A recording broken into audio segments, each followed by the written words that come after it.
Hey friends, this tutorial is over the Monster in the Closet Say Yes to Jess digital background. You can find it on my Etsy page or on my website. So this background was made to look specifically like there is a monster, like Monsters Inc. kind of monster, who is hiding in the closet because this little one over here woke up and heard him.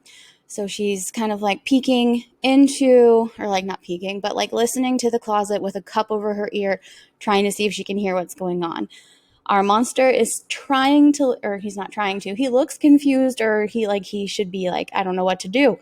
So that is what's going on in this background. For the background or this tutorial, I am using this little girl here. I already have her cut out, and basically once you have your person cut out, you just need to put them into place. So for her, somewhere around here is where I'm going to put her, and I'm going to make her smaller, so Control T to resize, because she's not that tall. Excuse me. And then we're just going to put her right against the door and hit enter. Now what I want to do is use my brush tool and my mask that I already have made. If you don't have a mask, just click this button right here and you can create a mask if you somehow already have your person cut out as well. Use your brush tool, and I'm just going to clean up some little bits here. I want to take this away and also make sure your opacity is all the way up. Mine was not. My opacity is always in weird spots because I'm constantly editing and I never put it back to 100.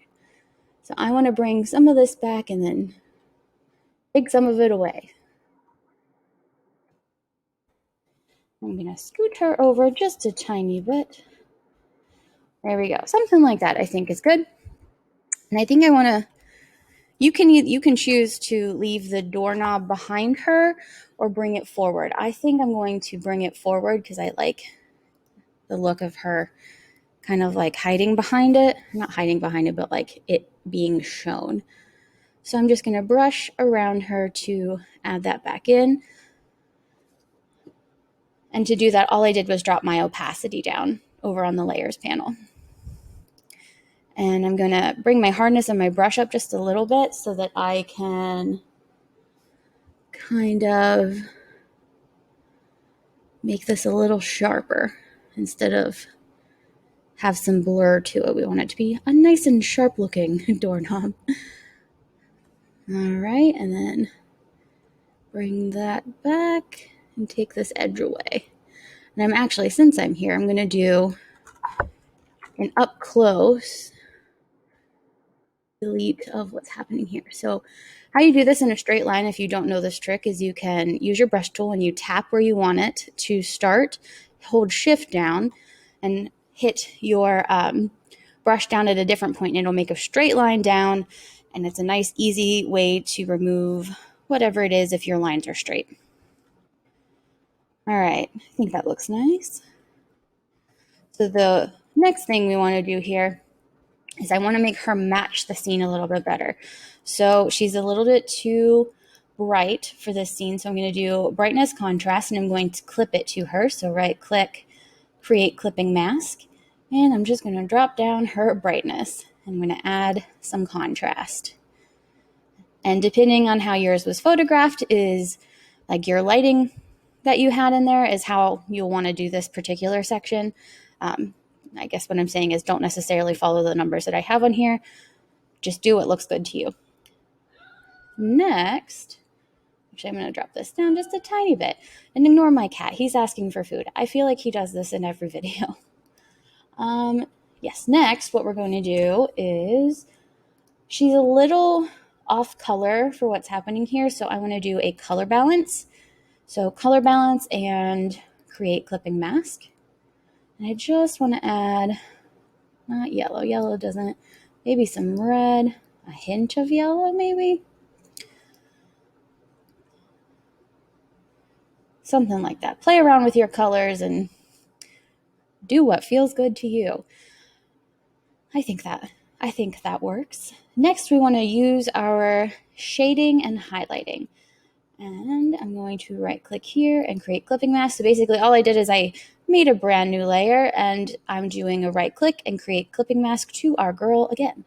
And then we want to use that layer, or click that layer, and add multiply, or blending mode to that. And with our brush tool, I'm going to drop my hardness all the way down and create a brush about this size. And I want to sample her pink in her dress.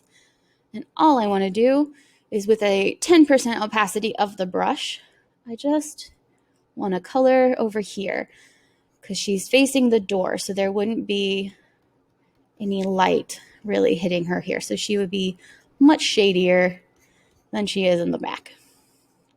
So anywhere that's pink, or basically the nightgown in the front, is what I'm covering. And then I'm going to sample her legs one more time to get that shadow for the front. Same thing on this leg. Whatever is facing this side will be a little darker than it is on this side. So we just want to shade that a little better. Since I just have her legs, I'm going to do the same thing to her hands and this side of her face. Now I'm going to do the same thing, but with a new layer, because shadows are very complex, and they should be done in multiple layers. So multiply again for that same layer. And you don't need to, if you're going to start with the legs, you don't need to re-sample your color. So I'm going to start here and just make the edge a little darker. And then same for her hands. And now I will resample her dress. And then these really close to the door spots is where I'm going to make it a little darker. I'm actually going to come out just a tiny bit out this direction. And on her elbows. All right, something like that. That's what we're going for.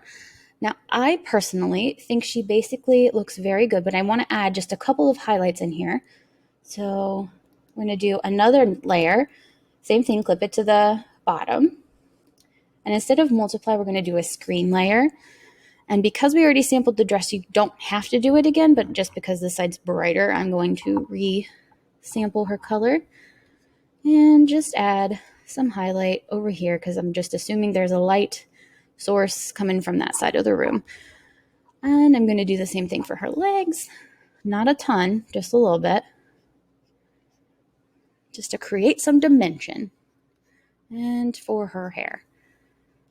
Maybe, there we go. So that's where I would leave it. That's where I would keep our highlights and shading. If you are feeling like you want to, you can, for your whole image as a whole, you can do another color balance layer and add or remove, change your colors here if you want. If you also are not a fan of pink and you want to change the background color, you can go here to the background and put a hue saturation layer above it and just shift that around. Whatever you want to do here. And remember, if you don't want it to affect the closet, just take this and mask out, like brush away the mask out of this section. Or if you want to change that section, just leave it alone. But that, my friends, is how you edit and change everything that you need to change inside of this tutorial. Inside of this digital background. If you wanted to, and you are doing this for, say, somebody who does not like these particular toys on the shelf, you could just mask over them, or not mask over them, but color over them and add your own toys. It's highly versatile, whatever you want. You could also just crop it in if you wanted to. So you could do something that's about here versus the whole image, and then change the color of the walls if you wanted to.